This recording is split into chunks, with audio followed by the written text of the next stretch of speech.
선생님 오늘 이제 단독으로 하는 첫 촬영인데 혹시 떨리진 않으세요? 항상 촬영은 좀 떨리는 것 같아요. 설레는 것도 있고 열심히 촬영에 임하겠습니다. 저희 오늘 원장님 첫 주제가 이제 원장님이 다른 병원에서 경험도 많고 10년 이상 리프팅 레이저나 이런 거 경력도 많이 있으시잖아요. 네. 그래서 원장님 경험을 토대로 이제 리프팅 레이저 시술 추천받고 싶어서 준비해왔습니다.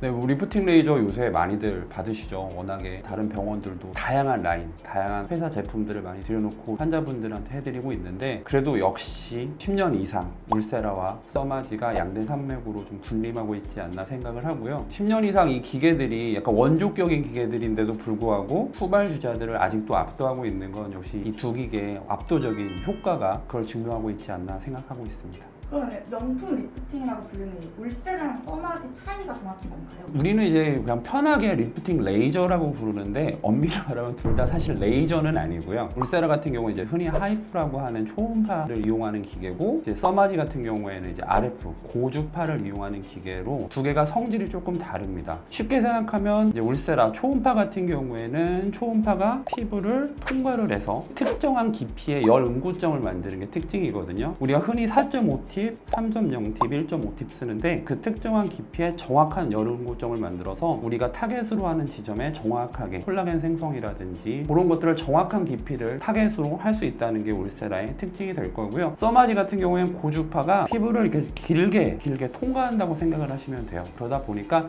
어떤 특정 지점의 열응고점을 크게 생성한다기보다는 표면부터 일정 깊이까지 고르게 열을 전달할 수 있다는 거를 차이점이라고 생각을 하시면 될 것 같습니다. 그러면 울세라랑 써마지를 맞을 때 이런 유형이 조금 더 효과를 본다 이런 것도 있나요? 네, 아무래도 아까 말씀드렸듯이 특정 깊이를 완전 좀 지정을 해서 쏠 수 있는 게 울세라기 때문에 조금 살이 많으신 분들, 처짐이 심하신 분들 이런 분들 같은 경우에는 울세라가 특정 지점에다 정확하게 열응고점을 만들어서 이제 끌어올리고 또 그리고 울세라의 특징상 그 열응고점이 생성되는 부위에 지방 같은 게 좀 높기도 하거든요. 그러다 보니까 좀 더 이제 슬림한 V라인을 만드는 데는 울세라가 조금 더 유리할 수 있고요. 이제 그 반면에 아까 말씀드렸듯이 써마지 같은 경우에는 선으로 들어가서 열응고점 자체를 이렇게 길게 만들어주기 때문에 표면부터 지피층 그 이상까지도 이제 열을 균일하게 전달할 수가 있거든요. 그러다 보니까 아무래도 좀 표면 쪽에 이제 잔주름 같은 거 걱정이신 분들, 피부 결 이런 거 걱정이신 분들한테는 조금 더 써마지가 효과적이지 않을까 생각을 하고 있습니다.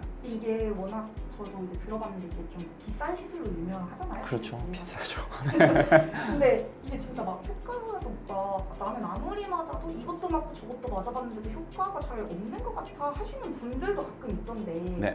이런 분들은 그러면 어떻게 왜 그러는 걸까요? 사실은 제 개인적인 의견으로는 이 두 가지 기계를 받고서 효과를 못 느끼셨다면 그거는 좀 잘못된 거예요. 그러면 어떤 기계를 받으셔도 만족스러운 효과를 느끼기는 좀 어려우실 텐데요. 그만큼 이 두 기계는 워낙에 좋은 기계들인데 이 기계를 잘 활용하는 게 진짜 중요한 거죠. 울세라 같은 경우에는 시술 받아보신 분들은 알겠지만 이렇게 화면에 내 피부의 상태를 초음파로 띄워주거든요. 그래서 시술하는 의사가 정확한 응고점, 포인트를 만들어줘야 되는 거거든요. 울세라를 정말 제대로 받고 싶으시면 한 샷 한 샷을 정말 정확하게 쏘는 병원에 가셔서 제대로 받으신다면 사실 울세라로 효과를 못 보시긴 좀 어렵고요. 또 써마지는 또 울세라하고 조금 다르거든요. 써마지는 기본적으로 어떤 타겟층을 정확히 보고 쏘는 그런 기계는 아니라서 울세라보다는 전문성이 조금 덜 필요하긴 하지만 그래도 한 샷 한 샷 조금 더 환자분들한테 정성스럽게 쏴주는 병원 가셔서 받으시면 좋고 기본적으로 또 써마지 같은 경우는 잘못했을 경우에 이제 화상을 입는 경우도 있기 때문에 아무래도 조금 더 숙련된 의료진한테 받으시는 게 아무래도 좋겠죠. 저 같은 경우에는 아까 말씀드렸듯이 사실은 좋은 기계는 제대로 써야 된다고 생각을 하거든요. 비싼 좋은 기계 들여놔놓고 아무 의미 없이 그냥 울세라를 슈링크 쏘듯이 물론 슈링크를 까는 건 아닌데 울세라를 슈링크 쏘듯이 쏜다면 사실은 그런 병원은 좀 피하시는 게 좋을 것 같아요. 한 샷 한 샷을 좀 나한테 맞게끔 쏴주시는 의료진한테 가시는 게 좋고 조금 민망하긴 하지만 저 같은 경우에는 사실 울세라를 환자분들한테 좀 설명을 해드리면서 사실 쏘는 편이에요. 한 분 한 분의 좀 맞춤형으로 하는 편이기 때문에 저를 믿고 오시면 울세라와 써마지 효과 확실하게 보여드리겠습니다.